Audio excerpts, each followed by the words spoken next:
One of them ones, man. One of them ones. Arsenal 1, Chelsea nil at the Emirates. Carabao Cup semifinal second leg. We got cooked. We got cooked. As simple as that. I mean, to be fair, I'm not trying to be harsh. We didn't get cooked. But the game is about what you expected from Arsenal having a lead coming into the second leg at home. Chelsea had to bring the game to them, and honestly, we just didn't do enough. And it shows in the result. It says 1-0. Really, this was a 0-0, if we're being honest. I mean, the 1-0 at the end, they got their goal on the break, as you would expect from them, because we were just throwing it at them at the end. Pause. And they were able to get their goal, and Arsenal's going to Wembley. Chelsea's going to Cancun. Simple as that. But like, subscribe, all the good algorithm stuff would be much appreciated. And let's get into the game, starting with the lineups, because something interesting here that we saw from Liam Rosenior or Rosenior. I've been hearing different pronunciations. I still don't know how to say his name, but the commentators I think have been saying Rosenior, so I'm saying Rosenior. Apparently, he was known for this system at Strasbourg. Obviously, like I said, I haven't watched Strasbourg. I don't know much about what he was doing back there at our feeder club, but we set up with João Pedro in the lap. Not often you see these two start together, so that was interesting. Cucurella, Fernandez, Santos, Caicedo, Gusto, and then a back three of Fofana, Chalobah, and Hato. In reality, we were on the back foot. When we were on the back foot, we would see Cucurella here dropping back, Gusto dropping back. We would see Santos and Caicedo kind of sitting and screening the defense. Enzo was more out on the left wing at times. He would come back in. And Delap was spending a lot of time out on the right wing, and João Pedro was really the point man. So it was interesting. It was not what I expected when I saw the lineup on paper. But we got to see Delap out on the wing, which we don't get to see often.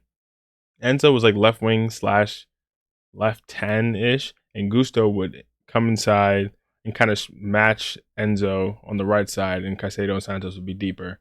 And Caicedo would sometimes drop in to defend here. Fofana was covering those spaces. It was an interesting system. And I think considering we went into the game down a goal, I understood where he was coming from. Is it exactly the game plan I would have liked to see? Not necessarily. When you come into a game down a goal, you need a goal. I want to see you go for it. But I can understand Liam Senior's thinking where he's saying, let's just keep the game close for as long as possible and then go for the game when there's an opportune moment. Because if Arsenal, the first goal in this game is super important. And if Arsenal come out, if we go for it and Arsenal come out and score a goal in the first half an hour, it's over. It's pretty much over at that point. At least that's what he would have been feeling. So I can understand he's like, okay, let's just keep it close.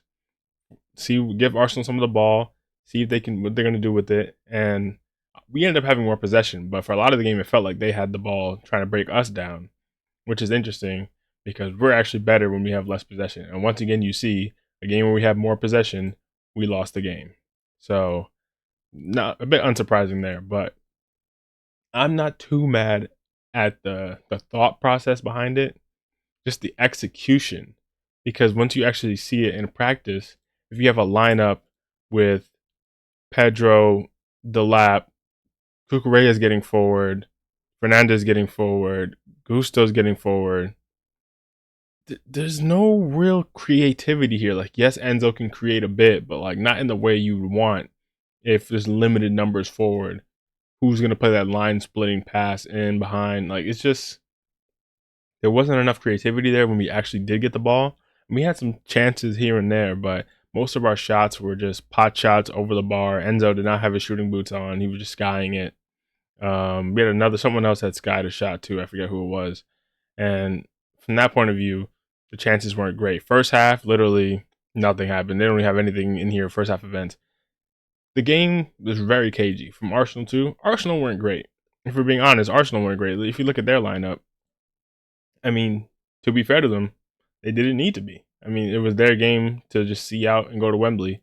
But, I mean, obviously the defense was fine. Gabriel playing more in like a DM position a lot, tracking our players over on this side.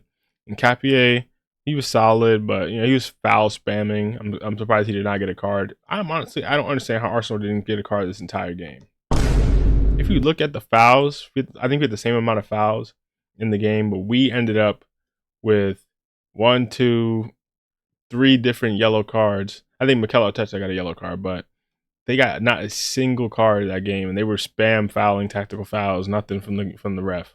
Rice, he ends up with a 7.7. Honestly, that's flattering. To me, Rice was not good in this game.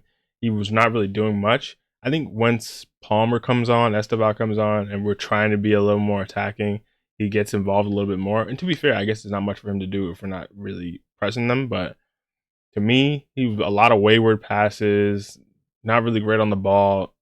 To me, Rice wasn't a great game for him. I guess he got the assist at the end on that break, so they're gonna give him boost his stats a little bit, but he wasn't great. Zubimendi was all right. I'm surprised. Like I forgot this dude was on the pitch at the end. I'm surprised to see he played the 90, bro. He was doing absolutely nothing. Gyokeres, him and Delab were just twins, bro. They was both doing nothing.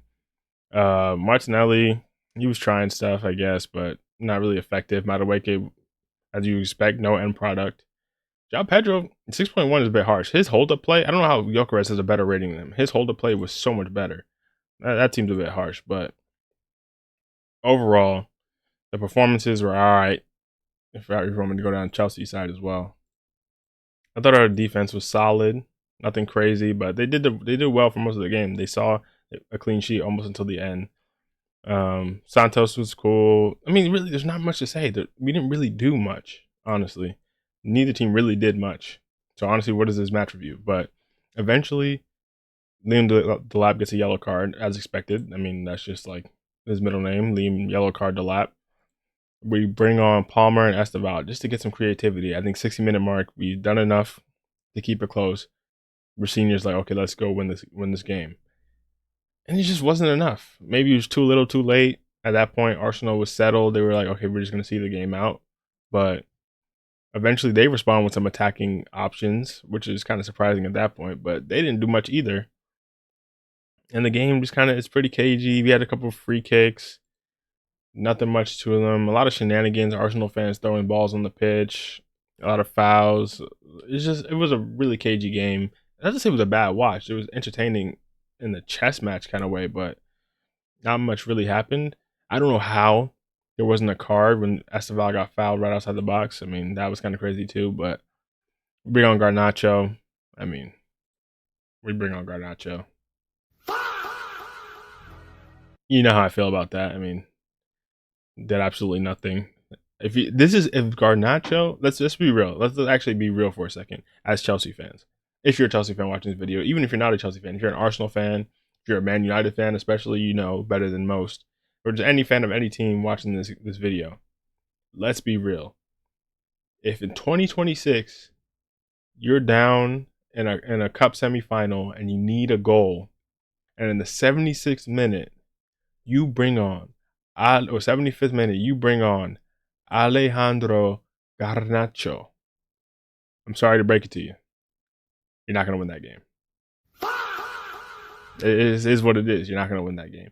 He is not the difference maker that we need to get a goal. I know maybe you would say it's the Carabao Cup. He's the Carabao Cup merchant. This is the only competition he's been thriving in this season. Sure, that is true to a point, but he came on more the same. I mean, he was at no impact whatsoever. That's not a winning substitution for any team in 2026. And that's a shame, because then you have to look at Chelsea as a club and say, this is a guy you spent, what, 40 million on this summer, and everyone who's watching the game knows when he comes on the pitch, it's not the difference maker.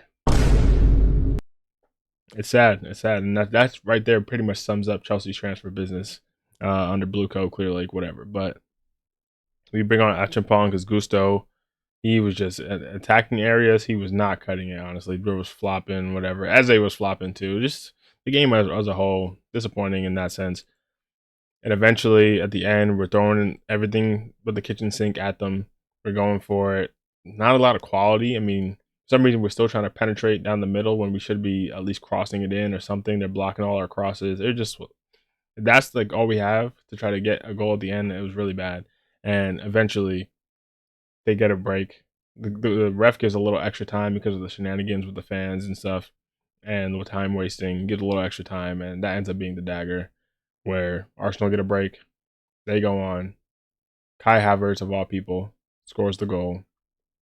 Rounds Robert Sanchez. And 1-0, 4-2 on aggregate. You hate to see it. You absolutely hate to see it. Oh, hell no! But yeah, I don't have much else to say. I mean, more of the same in terms of against the big teams. What can we really do? But we're going to hope that changes soon because Chelsea, you're out of the Carabao Cup. You no longer have to worry about that. Arsenal, hopefully they get clapped in the final by whoever they face. We'll see. But now we get to focus on the league for a little bit. Wolves, Leeds, Burnley. We need maximum points in these games going into the Arsenal game. We got to go get it back in blood in that game.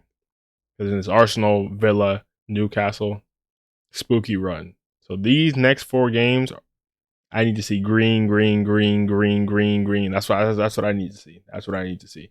But I'm gonna call it there. Kind of just a letdown of a game to watch.